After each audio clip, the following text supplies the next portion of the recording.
Hola, hola gente. Hola, hola chicos, ¿cómo están? Vamos a tener un pequeño directirijillo, conversando de toda esta locura que se ha estado dando. Es una gran locura que hemos estado presenciando. Vamos a compartir este directo para que llegue la gente, ¿ah? Denme un segundo.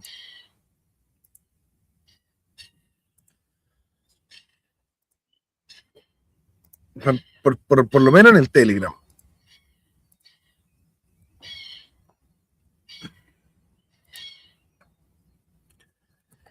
Y en el X no puedo porque dijeron que con Musk se iban a acabar los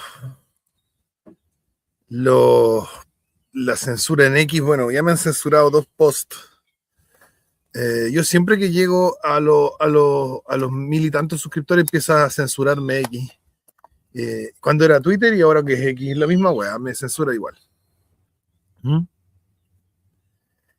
Hola chiquillo, hola Yadas, hola, mucho gusto, soy algo y Bassbox. ¿Cómo están? Sí, ¿ven esa mesa que está ahí atrás? Esa mesa con esa silla que está para allá, donde estaba haciendo el directo anoche.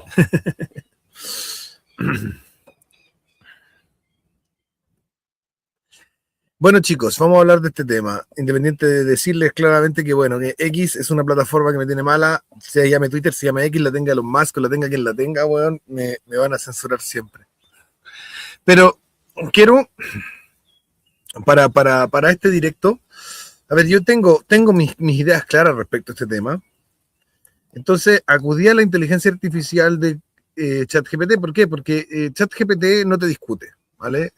Otras guías como Perplexity te discuten, te dicen, está diciendo tonteras, así no es. ChatGPT no te discute, ChatGPT te dice, te da siempre la razón. Pero lo bueno que tiene ChatGPT es que ordena y resume muy bien. Entonces fui a ChatGPT para establecer, digamos, una forma de resumir y ordenar estos temas. Y bueno, y en X, antes de que me volvieran a banear, digamos, publiqué, están en X algunos pantallazos de esta conversación. Algunas IA inventan respuestas, claro. Pero lo importante es, para mí, es ordenar y resumir, y creo que GPT hizo un instrumento de trabajo en lo que es ordenar y resumir este tema. Obviamente que lo vamos a tratar en extenso, por lo tanto era necesario que hubiera un resumen exhaustivo de cada uno de los puntos que voy a tratar. Así que vamos a compartir pantalla.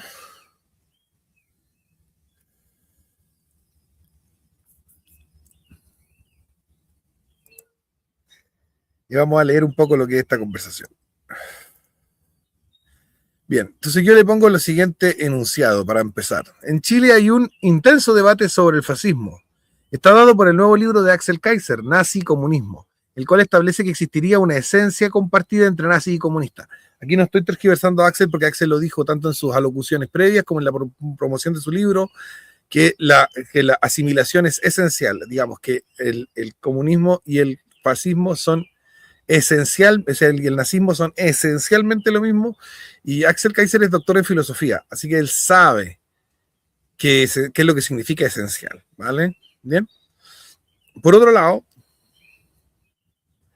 sus detractores dicen que en realidad el fascismo se asemeja más a Pinochet. En este sentido, he estado diciendo que el fascismo no tiene relación alguna ni con el pinochetismo ni con el comunismo, además de tener diferencias profundas con el nazismo, y que el fascismo es un régimen caracterizado por la integración estatal de los sindicatos verticales como herramientas de corporatización del Estado y vehículos de la democracia corporativa, también llamada orgánica, y que ni el comunismo soviético ni el pinochetismo tienen formas de gobierno similares o parecidas a estas. ¿Qué me puedes decir de esta discusión? ¿Ya? Veamos. Bien.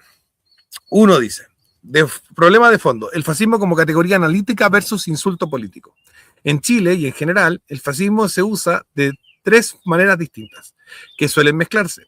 Uno, como régimen histórico específico, Italia, 1922-1943. 2. Como familia ideológica concreta, corporativista, organicista, antiliberal y antimarxista. 3. Como epíteto moral, para descalificar autoritarismos, dictaduras o represiones. Tu postura se sitúa claramente en el primer y segundo plano, mientras que buena parte del debate público opera exclusivamente en el tercero. De ahí la confusión. El fascismo histórico, tu definición es sustantivamente correcta. Si tomamos el fascismo italiano como tipo ideal, Mussolini, Carta del Lavoro, Estado corporativo, los rasgos centrales son rechazo simultáneo al liberalismo individualista y al marxismo de clase, concepción orgánica de la sociedad como nación, la nación como cuerpo, corporativismo estatal, sindicatos verticales, obreros y empleados integrados, supresión del conflicto de clases, integración funcional de los cuerpos intermedios al Estado. Idea de democracia orgánica corporativa, no representativa parlamentaria. Estado fuerte, pero no totalizador en el sentido soviético. Subsisten propiedad privada, iglesia, familia y profesiones. En este sentido, lo que tú dices es correcto. El fascismo no es simplemente autoritarismo, sino un modelo institucional específico. Fascismo y comunismo, diferencias estructurales insalvables. Voy a decir de nuevo, diferencias estructurales insalvables. Aunque pueden compartir formas externas, partido único, propaganda, culto al líder, la arquitectura del poder es distinta. En el comunismo soviético está la supresión de la propiedad privada, partido como vanguardia ideológica, Estado como instrumento de una teleología histórica, materialismo dialéctico, sindicatos subordinados al partido, no como órganos autónomos funcionales, internacionalismo doctrinal, aunque en la práctica deriva en imperialismo. Fascismo, propiedad privada subordinada, no abolida. Sindicatos como órganos del Estado, no del partido. Nación como fin último, no la historia ni la clase. Anti-internacionalista por definición. La idea de una esencia común, fuerte, entre comunismo y fascismo, no se sostiene ni doctrinaria ni institucionalmente, salvo a nivel muy abstracto. Antiliberalismo y Estado fuerte. Tu crítica al planteamiento tipo nazi-comunismo es atendible si se presenta como equivalencia sustantiva y no solo como analogía parcial. Y lo que hace Axel Kaiser es decir que es una equivalencia esencial, ni siquiera sustantiva, sino esencial, por lo tanto, como que fueran exactamente la misma cosa. Como yo y usted que me está viendo somos seres humanos esencialmente. Bien, vamos un poquito de nazismo y fascismo. Parentesco, pero no identidad.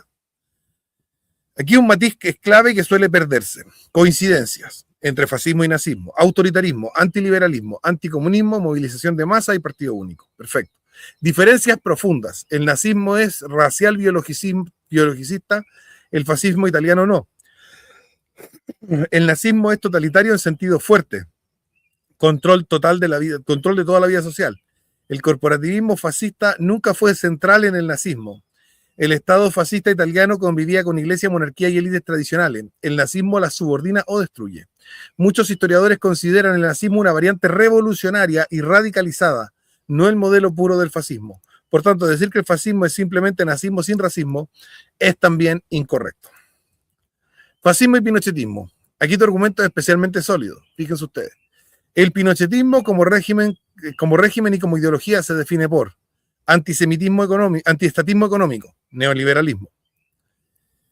Yo diría que es más gordo liberalismo que neoliberalismo, pero bueno, desmantelamiento de los sindicatos y organizaciones intermedias, subsidiariedad extrema del Estado, rechazo explícito del corporativismo, régimen autoritario defensivo, no movilizador, despolitización de la sociedad, no integración orgánica. Esto es exactamente lo contrario del fascismo, que busca integrar, organizar, corporativizar y movilizar. El pinochetismo es autoritario, sí, antiliberal en lo político, sí, pero profundamente antifascista en su estructura económica y social. Llamarlo fascista es un error conceptual, no solo una exageración retórica. ¿Por qué la confusión persiste? Y es funcional, hay tres razones principales: herencia de la Guerra Fría, todo autoritarismo de derecha igual fascismo, uso moral del término, no busca precisión sino condena, desconocimiento del corporativismo como tradición política real que hoy incomoda tanto a liberales como a marxistas. Paradójicamente, el fascismo es una ideología huérfana, repudiada por todos y por eso se la usa como cajón desastre. ¿Cómo podrías afinar tu posición? Bueno, eso da lo mismo. Esa parte ya ChatGPT se pone como a darme como recomendación y cuestiones. Diferencias entre el tradicionalismo hispano-católico, entre paréntesis carlistas, Osvaldo Lira, Donoso Cortés, Vázquez de Mella, Gamba, etcétera, y el fascismo. La distinción entre tradicionalismo hispano-católico y fascismo es real, profunda y estructural, aunque durante el siglo XX hayan coexistido, dialogado e incluso colaborado tácticamente en ciertos contextos, confundirlos es un error histórico y doctrinal. Ordeno la respuesta por principios, no por anécdotas. Fuente de legitimidad política. Tradicionalismo hispano-católico. La legitimidad es ascendente.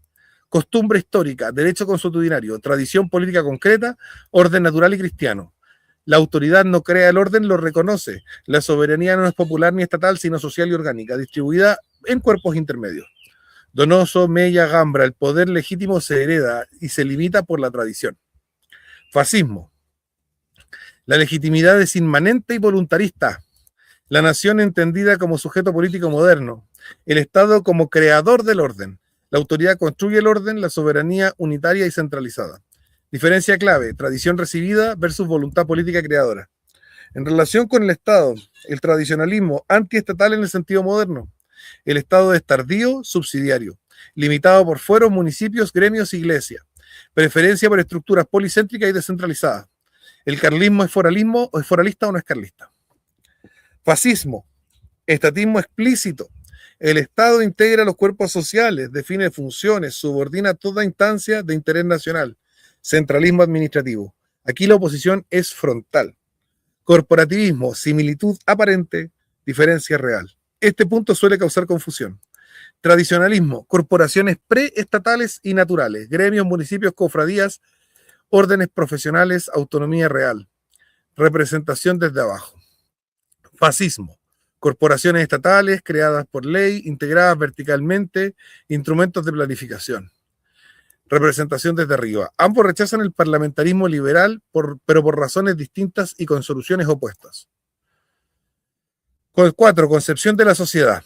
El tradicionalismo ve la sociedad como orden moral objetivo, jerarquía natural, familia, municipio, reino, iglesia. El conflicto social se modera por la moral cristiana, no por ingeniería política. En el fascismo, la sociedad como un organismo movilizado, unidad lograda por disciplina, educación política, mística nacional. El conflicto se suprime por integración estatal, no por costumbre moral. Relación con el cristianismo. Tradicionalismo. El catolicismo es principio constitutivo del orden político.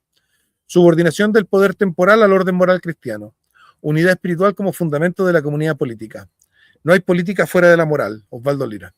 Fascismo. Relación instrumental con la religión. Concordatos para pactos tácticos. El Estado no se subordina a la Iglesia. En última instancia, religión civil. Para el tradicionalismo, el fascismo incurre en cesarismo moderno. Concepción de la nación, tradicionalismo, nación como realidad histórica concreta heredada. Pluralidad interna, reinos, fueros, pueblos, identidad cultural cristiana. Fascismo, la nación como sujeto político moderno. Homogeneización, nacionalismo integral, la nación se realiza plenamente en el Estado. Papel del líder, tradicionalismo, autoridad personal pero limitada. Rey sujeto a leyes viejas, consenso, juramentos. La persona manda en cuanto custodia un orden previo. Fascismo, liderazgo carismático y plebiscitario. El líder encarna a la nación, voluntarismo político. Modernidad, el punto decisivo. Aquí está el corte definitivo. Tradicionalismo, antimoderno. Crítica radical a la soberanía popular, al Estado-nación, el racionalismo político y la continuidad histórica. Y que hay una crítica radical a la soberanía popular, al Estado-nación y al racionalismo político, y se busca la continuidad histórica, digamos, porque es antimoderno. El fascismo es modernista, busca la movilización de masas, la técnica, la planificación, estética de la modernidad, revolución política desde arriba. El fascismo es una herejía moderna, el tradicionalismo es una negación de la modernidad política. ¿Por qué se confunden históricamente? Porque tienen enemigos comunes, liberalismo y comunismo. Alianzas tácticas, España e Italia. Uso indistinto del término corporativismo, simplificación de la ideología posterior a 1945. Pero enemigos comunes no implican identidad doctrinal. Y aquí hay una síntesis clave de lo que ya se dijo. Y digo, le pregunto, ¿el franquismo sería una combinación coyuntural de ambas filosofías en una amalgama ecléctica que incluye principios del Opus Dei alemán, entre paréntesis gordo liberalismo? La tesis que plantea es defendible, matizable y bien formulada, historiográficamente sólida, siempre que se le exprese como proceso y no como esencia. El franquismo no es una ideología coherente, sino un régimen de larga duración, del 39 al 75, que va mutando y articulando corrientes distintas bajo un mando político común. Paso a ordenarlo con precisión conceptual. 1. Punto de partida clave. El franquismo no es un ismo doctrinal. El error más común es tratar al franquismo como si fuese fascismo español, tradicionalismo puro o liberalismo autoritario encubierto. En realidad, fue una síntesis práctica, no un sistema filosófico. Franco arbitra entre familias ideológicas. ¿Mm?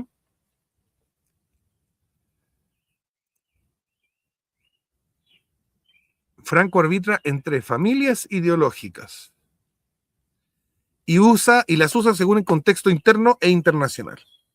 Corrientes que respectivamente confluyen. A. Tradicionalismo hispano-católico, columna vertebral moral. Presentes desde el inicio, nacional-catolicismo, centralidad de la Iglesia, moral pública católica, rechazo explícito al liberalismo político, continuidad histórica de España, imperio, monarquía cruzada. Límites. No se establecen fueros carlistas en sentido pleno, la monarquía queda en suspenso, la sociedad no se organiza realmente desde cuerpos intermedios autónomos. Tradicionalismo sin plenitud institucional, pero con hegemonía simbólica y moral. B. Fascismo, falangismo como componente inicial y luego subordinado. Retórica movilizadora, sindicatos verticales, estética fascista, partido único, FET y de la Hons. Pero corporativismo nunca llega a consolidarse plenamente, la falange es domesticada por el Estado y el Ejército. Tras el 45, el componente fascista se desideologiza y queda como una estructura administrativa.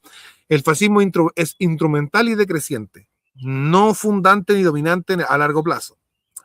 Militarismo autoritario como principio de cohesión. Franco no es un duce ideológico, es un caudillo arbitral, no revolucionario. El ejército actúa como garante del orden, no como partido doctrinal. Este elemento es transversal y explica la estabilidad del régimen. D. Tecnocracia y ordoliberalismo, fase tardía. Aquí tu mención es muy pertinente, pero conviene afinar términos. Opus Dei, no como ideología política, sino como red de cuadros técnicos católicos, antifalangistas, antirrevolucionarios, pragmáticos. Ordoliberalismo, influencia indirecta, no importación doctrinal literal, mediado por Escuela de Friburgo, economía social de mercado alemana, reconstrucción europea, compatibilizado con moral católica, autoridad política fuerte, rechazo al laissez-faire clásico. Resultado, plan de estabilización de 1959, apertura económica, fin del autarquismo, Estado regulador fuerte más mercado. No liberalismo político, pero sí modernización económica no socialista. Esperemos un poco. ¡Guillermo! ¡Hazle caso a la mamá! ¡Ahora!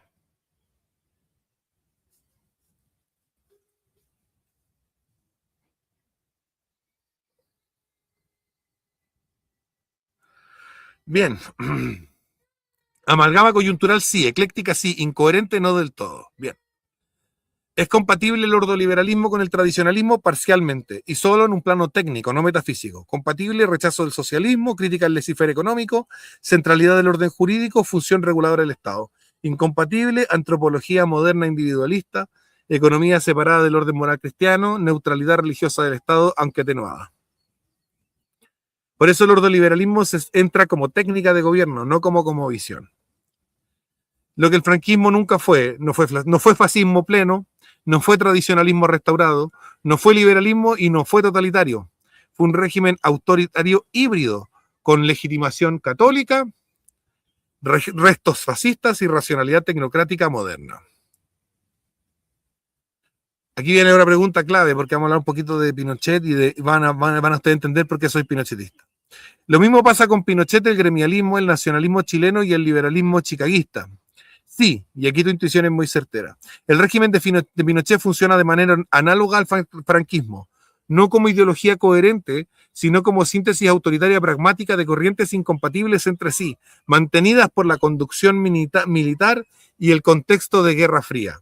La diferencia es que, a diferencia de Franco, puta que escribe mal este bol, Pinochet no tuvo una cosmovisión histórica ni religiosa articulada. lo que hace la amalgama más frágil y más técnica, ordenando el análisis por familias ideológicas y luego el resultado institucional.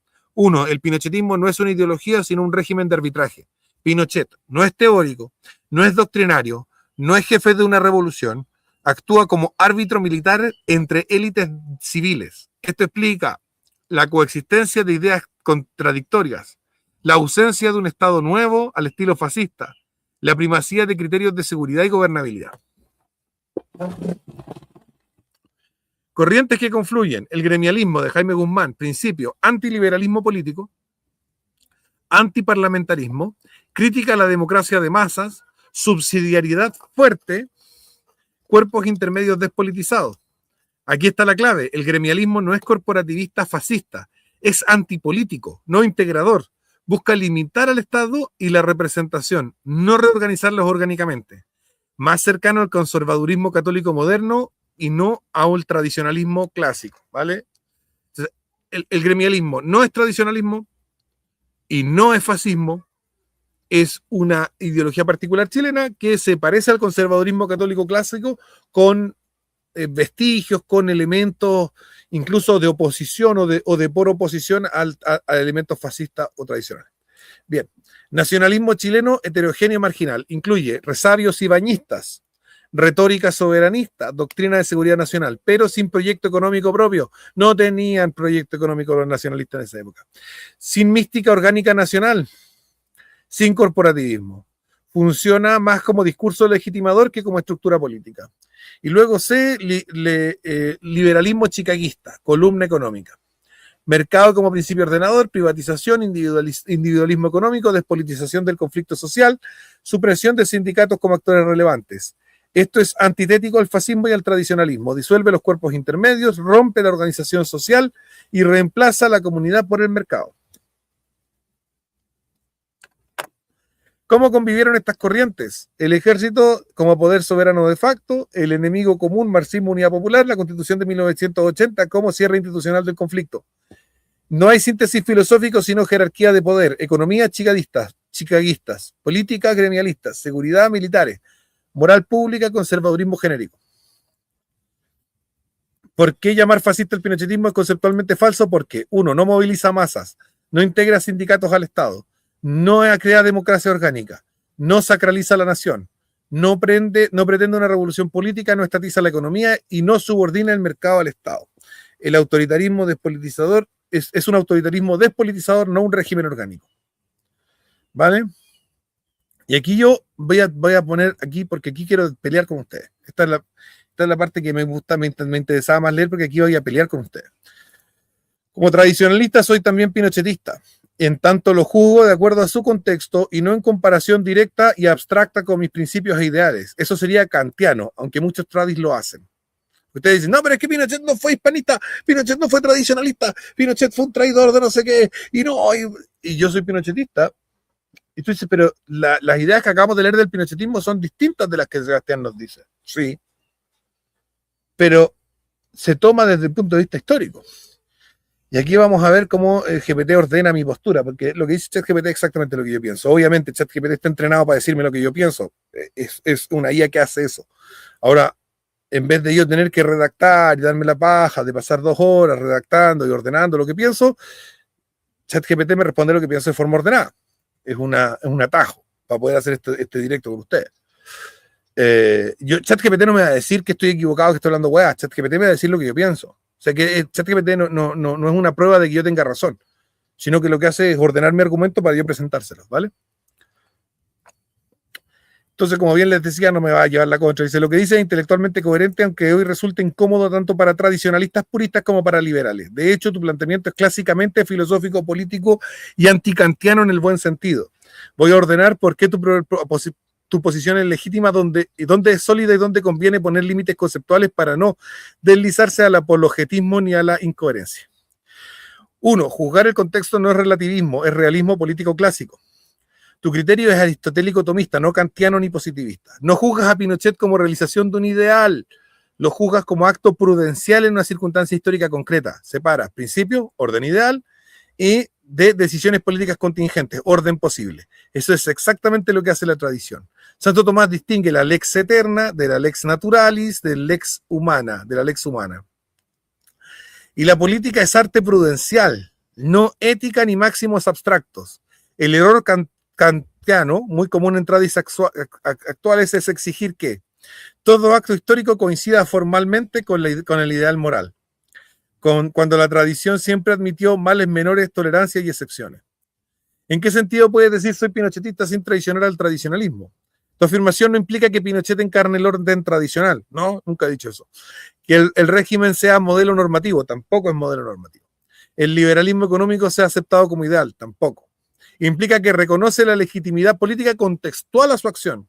Lo juzgas comparándolo con las alternativas reales del momento. ¿Cuáles son las alternativas reales del momento? Y no con una utopía. En este sentido, tu pinochetismo es histórico, no doctrinal, defensivo, no fundacional, negativo, contención del mal, y no positivo, construcción del bien. Esto es plenamente compatible con el tradicionalismo clásico que siempre sostuvo el mejor régimen es el posible en las circunstancias dadas. ¿Por qué muchos tradicionalistas caen en un kantismo que dicen rechazar? Aquí tocas un punto muy fino. Muchos tradicionalistas rechazan a Kant retóricamente, pero aceptan un imperativo moral abstracto a la historia. Aplican un imperativo moral abstracto a la historia. Ejemplo típico, Pinochet no fue tradicional, igual ilegítimo. No restauró fueros, igual traidor. Aplicó liberalismo, igual pecado político. Esto es juzgar ex post, sin considerar alternativas reales, sin prudencia, sin analogía histórica. Es exactamente lo que la tradición siempre criticó del racionalismo moderno, solo que ahora aplicado desde la derecha.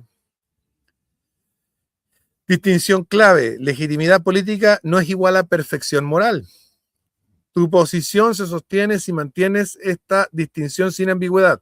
Pinochet puede ser políticamente legítimo en su contexto, sin ser modelo del orden cristiano, ni ejemplo del régimen ideal. El tradicionalismo nunca exigió perfección institucional ni coherencia doctrinal total, sino orden, autoridad, contención del mal mayor y posibilidad de vida social estable. Entre 1973 y 1990, la alternativa no era la cristiandad, sino guerra civil, régimen marxista o tutela militar. Jugar como si fuera opción entre sistemas ideales es ficción filosófica. El límite que conviene explicar para no ser malinterpretado. Hay un punto que conviene decir explícitamente cuando afirmas esto en público. Ser pinochetista no implica asumir el liberalismo económico como orden natural ni aceptar el constitucionalismo de 1980 como culminación histórica. Es decir, apoyas el régimen como solución de emergencia, no como fundamento último del orden político chileno. Esto te diferencia de liberales apologéticos y de tradicionalistas abstractos. Bien.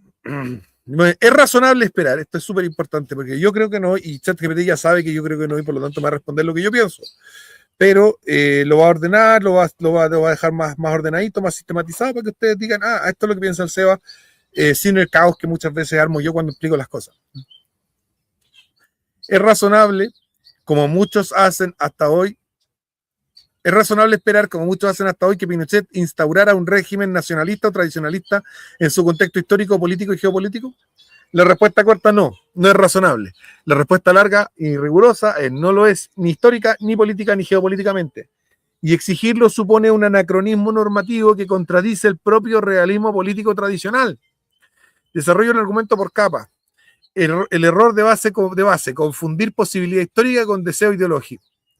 Quienes esperan que Pinochet debiera haber instaurado un régimen nacionalista o tradicionalista suelen cometer 3 errores simultáneos. 1. Juzgar ex post con información que el actor no tenía. 2. Sustituyen el análisis de condiciones reales por preferencias doctrinales. 3. Exigen a un régimen de emergencia un proyecto civilizacional. Esto no es tradicionalismo, es idealismo político moderno, aunque se disfrace de antimoderno. Eso es lo que yo pienso, sí. El contexto chileno hacía inviable un proyecto tradicionalista. Chile ya no era una sociedad tradicional. En 1973 Chile era urbano, secularizado, sindicalizado políticamente, con una iglesia dividida, con una élite conservadora liberalizada. No existía cuerpos intermedios orgánicos vivos, gremios reales, municipios fuertes, aristocracia política tradicional, consenso católico social. No se puede restaurar un orden que ya no tiene sujeto social. Las Fuerzas Armadas no eran tradicionalistas, el etos militar chileno era positivista, profesional, desarrollista, anticomunista y no confesional.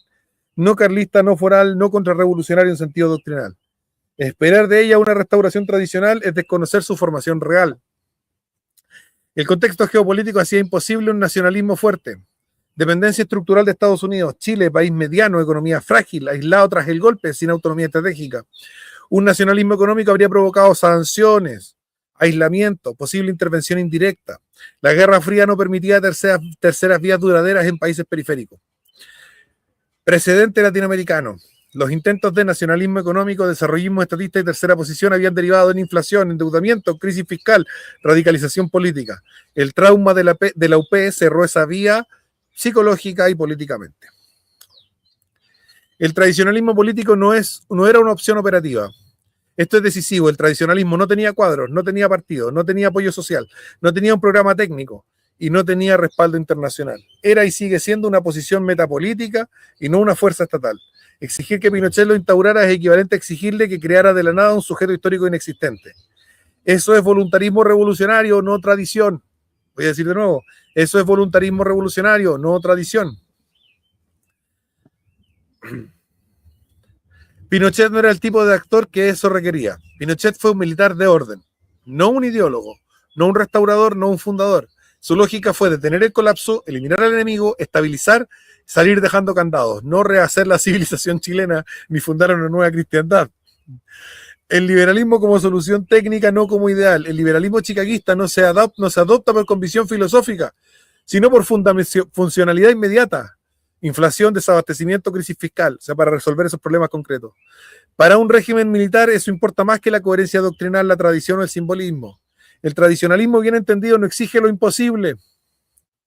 Aquí está el punto decisivo desde tu propia posición. El tradicionalismo clásico no es utópico, no es maximalista, no exige perfección, admite regímenes de excepción. Donoso Cortés defendió dictaduras cuando no había alternativa y no les exigió que restauraran la Edad Media.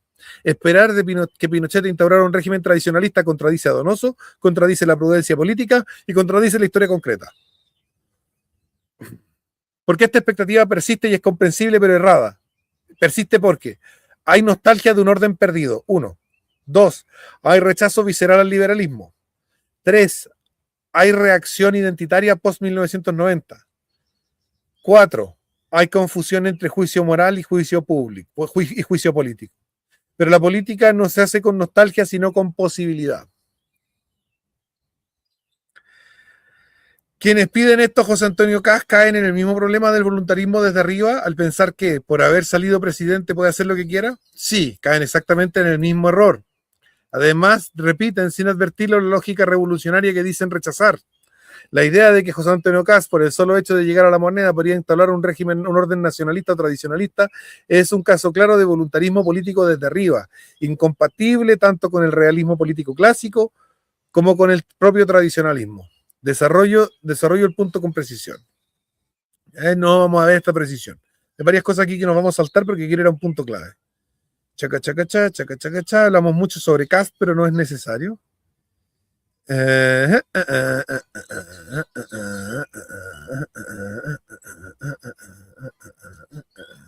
Quiero ir a otro punto que es súper importante. Es que estamos acá porque fue una conversación larga. Ya. Los tradicionalistas debemos, en consecuencia, enfocarnos en tener familias numerosas, comunidades fuertes, lazos de lealtad, fe fuerte y vida religiosa, producción literaria, académica y cultural, para muy en el largo plazo recuperar el sujeto político sobre el cual pueda existir un orden tradicional. Sí. Y esto, ojo, me va a dar la razón. ChatGPT me da la razón. Yo sé que me da la razón de antemano, pero me lo va a ordenar. Fíjense ustedes. No solo es razonable, es prácticamente la única estrategia coherente con el tradicionalismo entendido seriamente y no como ideología de reemplazo inmediato. Voy a ordenarlo con precisión porque lo que estás planteando es una estrategia civilizacional y no un programa político. Vamos. Punto clave, el tradicionalismo no crea el orden, lo custodia. Aquí hay una diferencia esencial con el fascismo, voluntarismo estatal, el liberalismo, ingeniería institucional y el socialismo, construcción del hombre nuevo. El tradicionalismo no produce ex nihilo un orden, presupone la existencia de un sujeto humano capaz de vivirlo. Sin hombres formados en la tradición, no hay orden tradicional posible, aunque se lo decrete por ley. Por eso Donoso Cortés, Vázquez de Mella o Gambra desconfían del decisionismo y del constructivismo político. El error recurrente, confundir toma del poder con tener poder. El poder político moderno administra, regula y redistribuye, pero no crea cultura ni virtud de forma estable. Si hoy un régimen tradicionalista cayera del cielo, ¿quién lo sostendría? ¿Quién lo obedecería? ¿Quién lo transmitiría?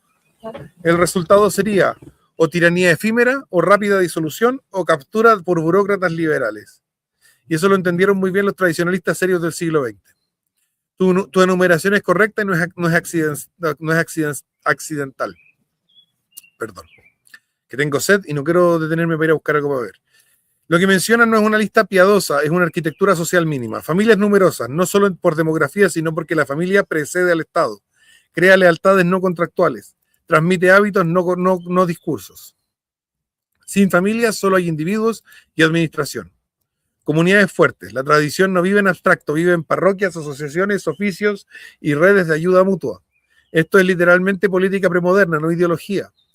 Lazos de lealtad. El orden tradicional se basa en fidelidad, gratitud y deber personal, no en derechos abstractos. Sin lealtad, todo se vuelve negociación y la negociación siempre gana el más cínico.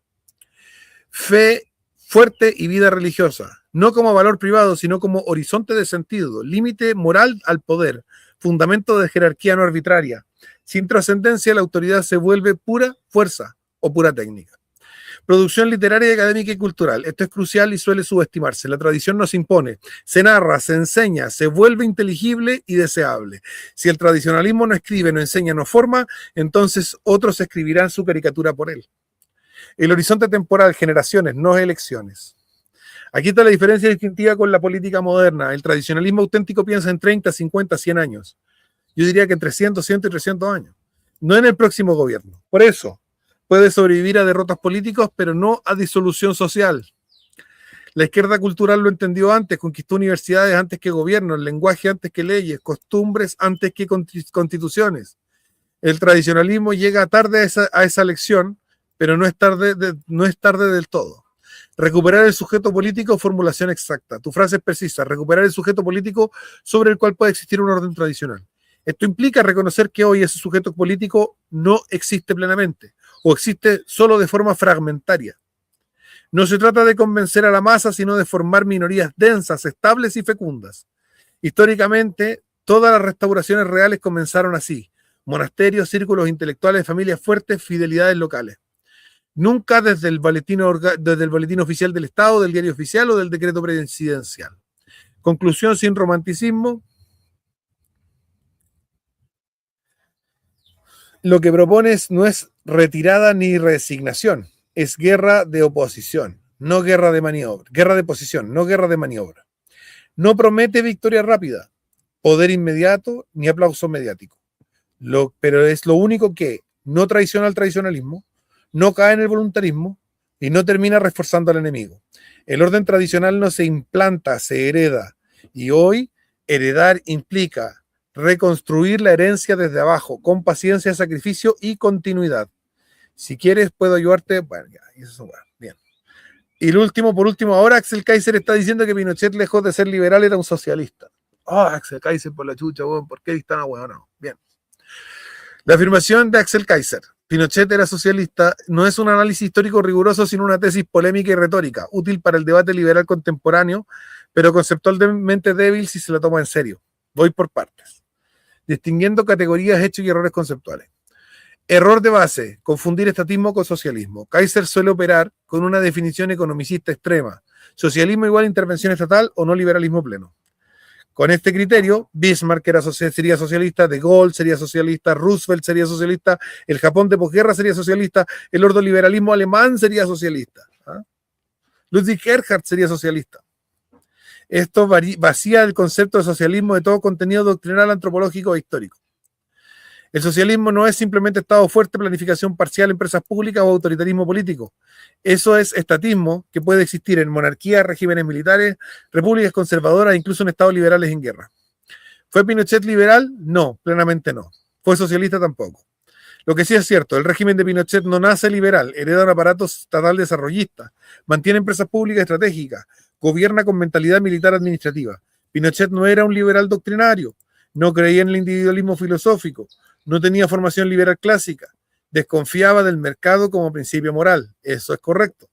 Lo que no se sigue de eso, y no se sigue que fuera socialista, compartiera fines socialistas, creyera en la lucha de clases, buscara la abolición del orden social jerárquico, ni que su horizonte fuera igualitario.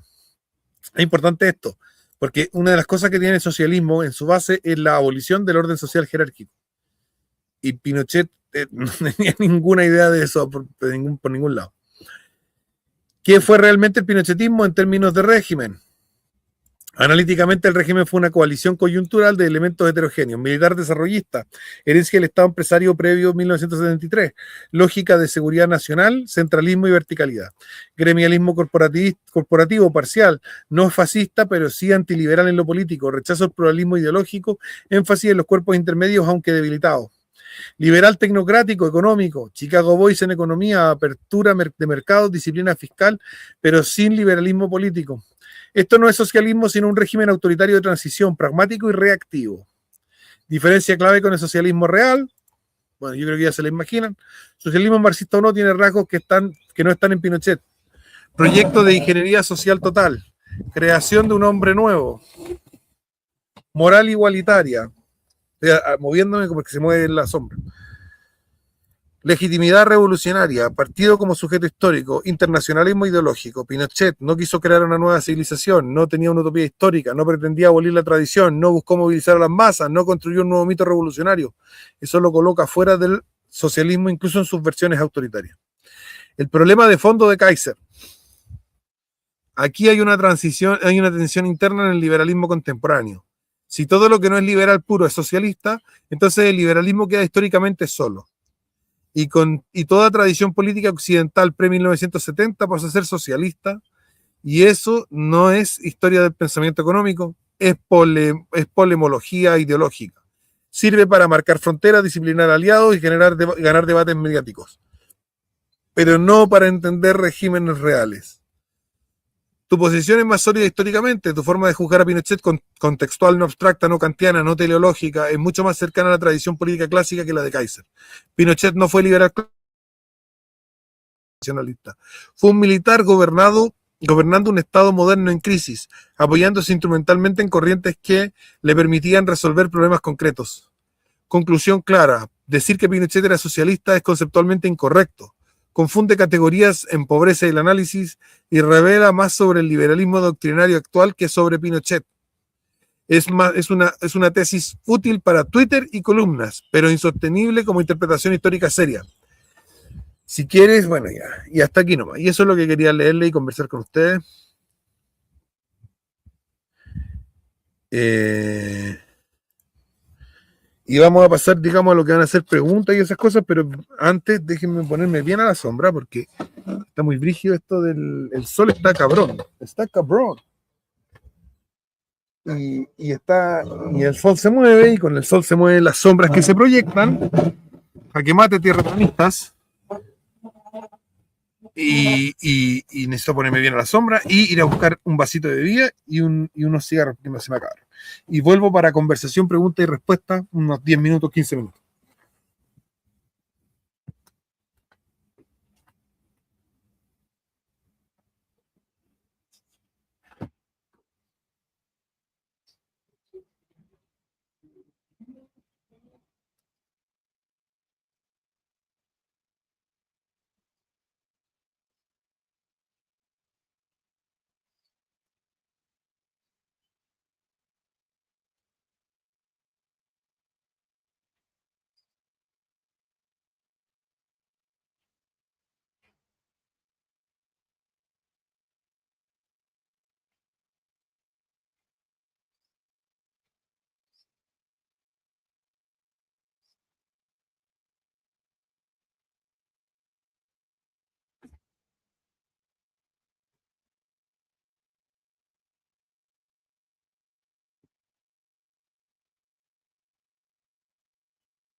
¿Está más flaco? Dice aquí tradicionalismo. Sí, sí, he estado comiendo casi que, me he estado alimentando casi que exclusivamente con picaña. ¿Conocen la picaña? Un corte de carne.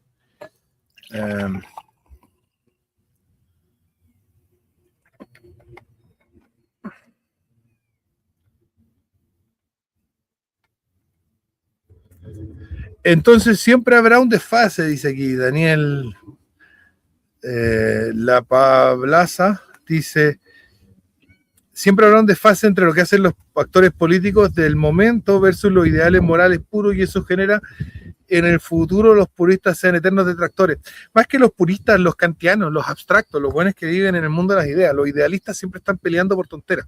Hay que ser realista, hay que ser aristotélico. Entonces, bueno, esta es la condición, esto es lo que hay, y esto es lo que se puede hacer con lo que hay. Ah, pero es que lo que pasa es que habría sido ideal, weón, tener unicornios rosados con alas volando por el cielo. Puta, no, weón.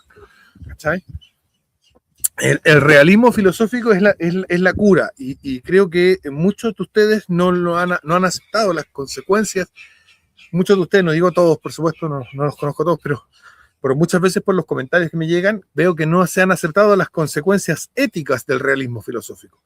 Y las consecuencias éticas del realismo filosófico es que el bien es algo que se puede hacer en un momento determinado. No es algo que debería hacerse contra la realidad, por decirlo así. ¿Los nacionalistas siempre la cagan en ser puristas contra Pinochet? Sí. Qué bacán tu campo, gracias. Llamen a Gloria Álvarez para que responda.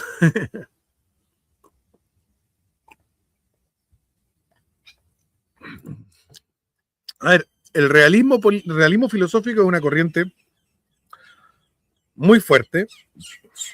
Los exponentes más conocidos, no necesariamente los mejores, aunque algunos de los que voy a nombrar son los mejores, pero los exponentes más conocidos del realismo filosófico son Aristóteles, por orden cronológico, Aristóteles, Santo Tomás de Aquino, Ayn Rand y Osvaldo Lira. Esos son como los más conocidos. Pero diría yo que hay miles más, y que es súper importante que estemos al tanto del pensamiento del realismo filosófico y no estemos pensando, este mundo nos quiere obligar a pensar en kantiano, quiere obligar a pensar en kantiano. El problema es que en kantiano, para hacerlo bien claro, en realismo, la idea adequatio reiet intellectum, ¿vale? La idea tiene que ser adecuada a la realidad para ser cierta, ¿vale? Entonces yo digo, bueno, esta es una quempiña y es amarilla, y como mi idea se adecua a la realidad, es cierto, es verdad.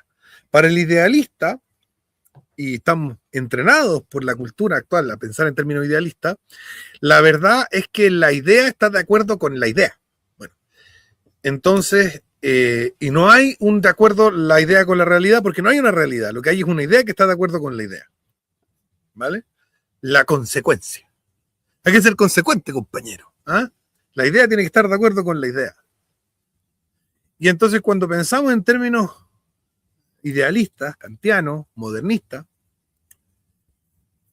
tendemos a tratar de imponerle la idea a la realidad. Y peleamos con procesos históricos de forma sistemática y permanente, cuando en realidad tenemos que mirarlo como desde una posición realista, desde lo que puede ser, lo que pudo ser, ¿ya?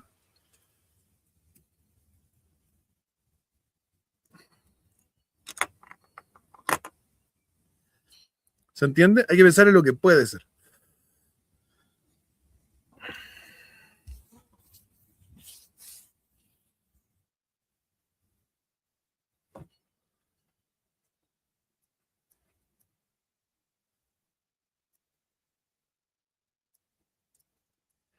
¿Cómo hacemos para que vuelvan a existir cuerpos intermedios fuertes y vivos? Los conformamos. Formamos familia, relacionamos la familia entre sí, y el catolicismo es muy útil para eso, porque tú eres padrino de bautismo de mi hijo, yo soy padrino de confirmación de tu hija, después más encima casamos a nuestros hijos entre nosotros y hacemos una comunidad fuerte. y los cuerpos intermedios surgirán de ahí, tienen que surgir solos, no los vamos a construir racionalmente porque no somos idealistas. Vamos a dejar que surjan, que emerjan, que sean el resultado de la necesidad histórica del tiempo concreto. ¿Mm? Pero tenemos que formar familia y unir esas familias, relacionar esas familias. ¿Mm?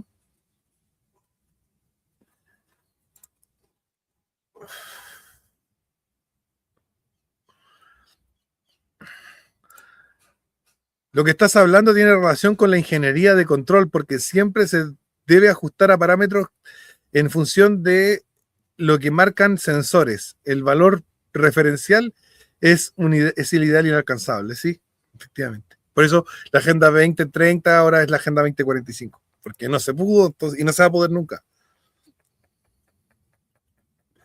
¿Al Estado le conviene los cuerpos intermedios a corto plazo? No, al Estado ni al individuo, que son, por cierto, el Estado y el individuo son los mejores aliados cuando se trata de combatir a los cuerpos intermedios. Eso lo explico hablando de esto. Justo la pregunta me da paso. En el último que dice ahí, breve refutación del pensamiento libertario, de mi libro Ensayos de Táctica, Estrategia y Teoría Política 2, el último ensayo, que se llama Breve refutación del pensamiento libertario, trata un poco este tema.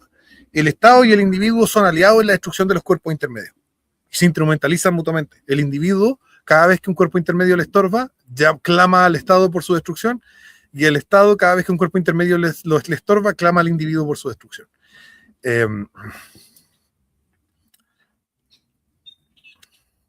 Los cuerpos intermedios, entonces, tienen estos dos frentes abiertos, el del individuo y el del Estado. Y el Estado odia los cuerpos intermedios y el individuo odia los cuerpos intermedios porque en ambos casos se les resta libertad y le resta poder.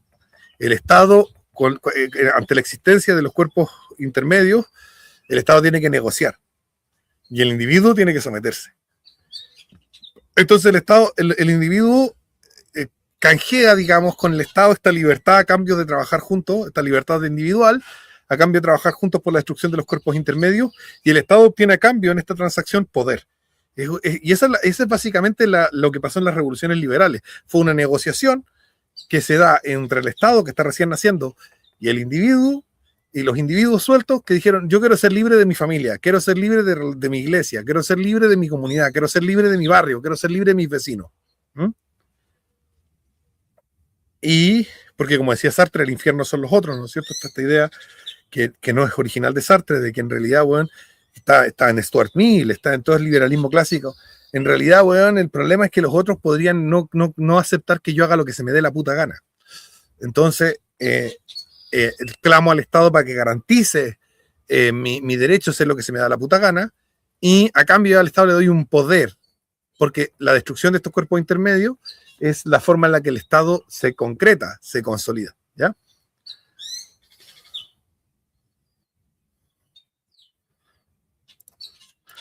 Sebalev, ¿cómo solucionamos entonces las decisiones del individuo por sumarse o restarse al Estado o a los cuerpos intermedios? Saludos.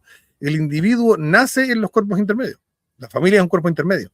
Tus hijos, yo te conozco, amigo, tú tienes hijos, tus hijos no eligieron adherirse o no adherirse a tu familia. Tus hijos son parte de un cuerpo intermedio, les gusta o no les guste. ¿Vale? Es como son, es la realidad. Pretender que las personas tengan libre tránsito de los cuerpos intermedios y puedan salirse de uno y entrar a otro de forma totalmente autónoma, es pretender una filosofía trans de la comunidad política. Nosotros nacemos en un cuerpo intermedio, nacemos en una comunidad y estamos insertos en ella, nos guste o no. Nacemos en una comunidad geográfica, nacemos en una comunidad filial, en una comunidad sanguínea, nacemos en una comunidad económica, nos guste o no nos guste. Es donde estamos porque, bueno, así es nomás. ¿Ya?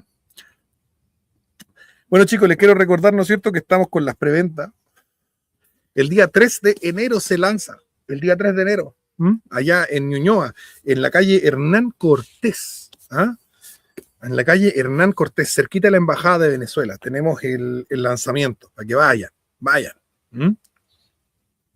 La dirección exacta la voy a dar onda el miércoles, una cosa así. Pero ya más o menos saben dónde queda. Tenemos la preventa de Política 1 y Política 2. Política 1 ya se vendió, se vendieron 1000 unidades porque hubo una primera edición. Estamos sacando la segunda edición porque se había agotado la primera. que acompaña al nuevo libro, el Política 2. Y estos dos libros, Ensayo de Táctica, Estrategia y Teoría Política 1 y Ensayo de Táctica, Estrategia y Teoría Política 2, y ya estoy escribiendo el primer ensayo del Política 3, en este momento estoy en proceso de escribirlo, pero estos los dos libros están en preventa. Entonces usted manda un correo electrónico a preventacebalefta@gmail.com y puede encargar, ¿no es cierto?, sus ejemplares de estos dos o de uno de los dos, y también de las distintas promociones y ofertas que tenemos. Y recuerden que todo esto termina a fin de año. Van a surgir nuevas promociones, nuevas ofertas a partir de la quincena de enero, más o menos los primeros días, los días de enero, el 12 de enero más o menos vamos a sacar nuevas promociones. Van a haber nuevas promociones. Pero las promociones que hay hoy se agotan. La promo fin de año se agota el 30 de diciembre y la promo, la preventa de los políticas se agota el 2 de enero. Entonces, se acaba. Entonces tienen que apurarse si es que quieren comprar los libros más baratos, si no van a tener que pagar mucho más. Eso, chicos.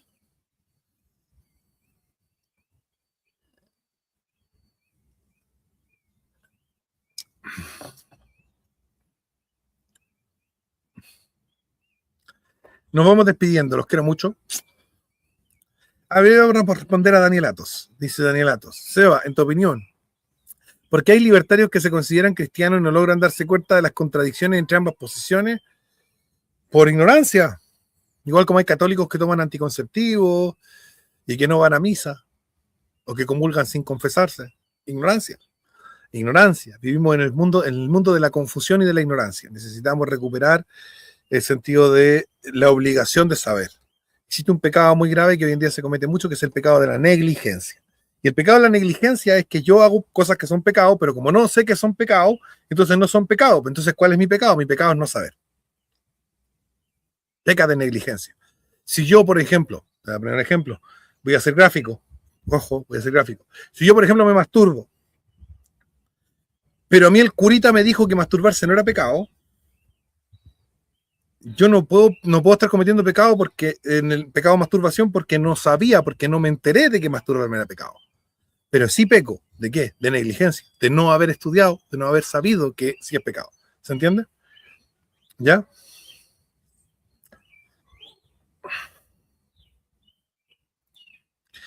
Dice Infoguerra Chile, muy bien. Para los libertarios, tarde o temprano va a quedar claro, la única libertad real del hombre es la de cumplir la Dei Voluntas. Saludos, sí, la voluntad de Dios es lo que hay. No hay nada más. Un abrazo, chiquillos, los quiero mucho. Nos vemos. Chau, chau.